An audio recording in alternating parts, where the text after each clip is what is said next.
नमस्कार दोस्तों। मैं हूं आपका दोस्त राम शर्मा। आज मैं आपको बताऊंगा ऐसी एक बुक जिसको पढ़ने के बाद आपको सक्सेस के लिए इधर उधर भटकने की कोई आवश्यकता नहीं है। इतनी सारी बुकें जो मार्केट में आती हैं वो सब पढ़ने की कोई आवश्यकता नहीं है। आप सिर्फ एक ये जो बुक मैं बता रहा हूँ वो आप पढ़ लेंगे तो आप देखिएगा उस किताब के बताए हुए मार्ग पे चलकर आपको सफलता जरूर मिलेगी।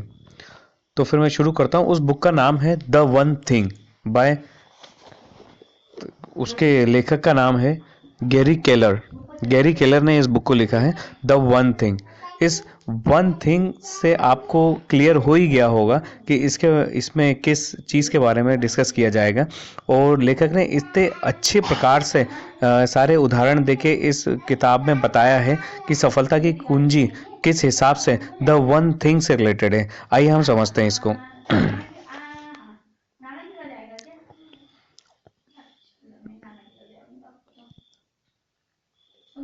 यदि आप अपनी लाइफ में सक्सेस होना चाहते हैं तो केवल यही बुक आपके लिए काफ़ी है। इसमें दिए गए सिद्धांतों पर चलकर आप केवल प्रोफेशनल ही नहीं बल्कि पर्सनल लाइफ में भी सक्सेसफुल हो सकते हैं। आइए अब शुरू करते हैं। किताब की शुरुआत में लेखक गैरी केलर, जो कि इस किताब के राइटर हैं, वो बताते हैं कि आप यदि दो खरगोश के पीछे भागेंगे तो आप एक को भी नहीं पकड़ पाएंगे। इंग्लिश में लिखा हुआ है, if you chase two rabbits you will not catch either one.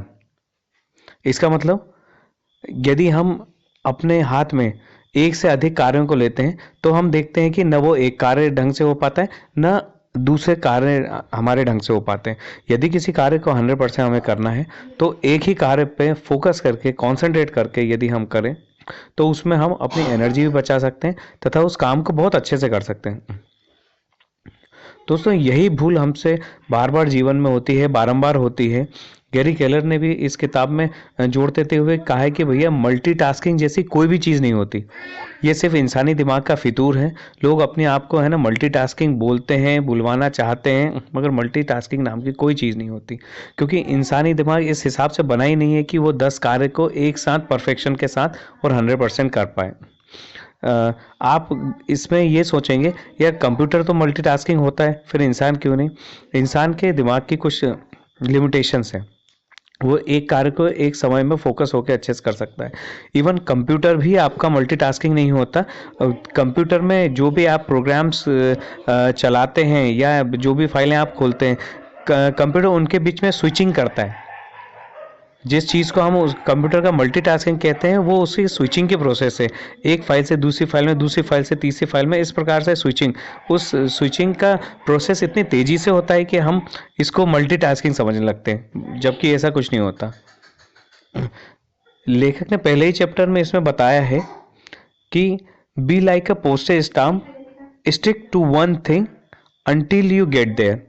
इसका मतलब ये है कि भैया अपने कार्य में आप एक पोस्टल स्टाम्प की तरह चिपक जाइए, तब तक चिपक जाइए और करते रहिए जब तक कि आप उस मंजिल पर ना पहुंच जाएं जो आपने ठानी थी। इसके आगे लेखक ने इसमें एक मूल मंत्र भी दिया है जो आपको रोज आप अपने आप से पूछ सकते हैं। एक जो सिद्धांत इन्हें दिया है, एक जो सवाल के रूप में सिद्धांत दिया है, जो आप अपने आप से रोज यदि पूछेंगे तो आपको स्वतः ही पता चल जाएगा कि आपको करना क्या है।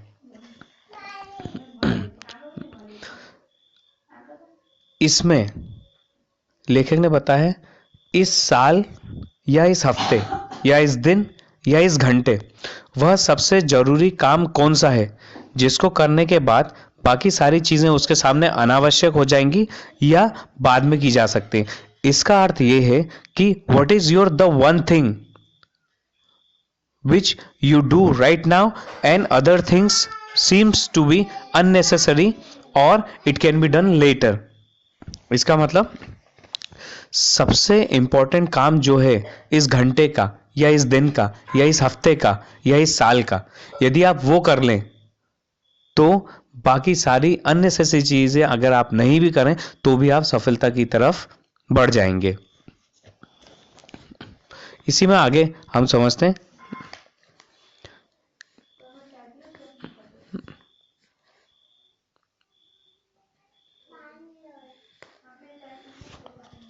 इसी में आगे लेखक कहते हैं कि छोटी से छोटी चीज़ें एक बहुत बड़ा डिफरेंस क्रिएट करती हैं। इसमें एक बहुत ही अच्छा एग्जाम्पल दिया है। ये शोध हुआ था लगभग 1983 में वैज्ञानिकों ने किया था। और ये एक वैज्ञानिक थे जो मनोचिकित्सक बोल सकते हैं, लॉर्न वाइटहेड नाम था उनका, जिनने अमेरिकन जर्नल में, जो कि है ना फिजिक्स के सेक्शन में, उनने एक लेख प्रस्तुत किया था जिसमें द डोमिनोज इफेक्ट के बारे में बताया गया था। डोमिनोज इफेक्ट में ये दिखाया गया था कि कैसे एक छोटा 2 इंच का डोमिनो अपने से बड़े 4 इंच के डोमिनो को गिरा सकता है, और वो 4 इंच का डोमिनो 8 इंच के डोमिनो को, 8 इंच का डोमिनो 16 इंच के डोमिनो को, इसी प्रकार से सिलसिलेवार तरीके से जब डोमिनो को गिराया जाता है तो कितना बड़ा रिजल्ट वो लेके आते हैं। इसको इसके आगे एग्जाम्पल से समझते हैं। यदि इसी प्रकार से यदि हम डोमिनोज को एक के बाद एक जमा के रखें, एक डोमिनो 2 इंच का हो, फिर दूसरा उसके 4 इंच का हो, इसका मतलब उससे डबल पड़ा, और उसका अगला 8 इंच का हो, उसका अगला 16 इंच का हो, इसी श्रृंखला में यदि हम आगे चलेंगे तो हम देखेंगे जो 18वां डोमिनो गिरेगा वह कितना बड़ा होगा, वह पीसा की झुकी हुई मीनार के बराबर होगा। पीसा की झुकी हुई मीनार तो आपने सुना ही होगा।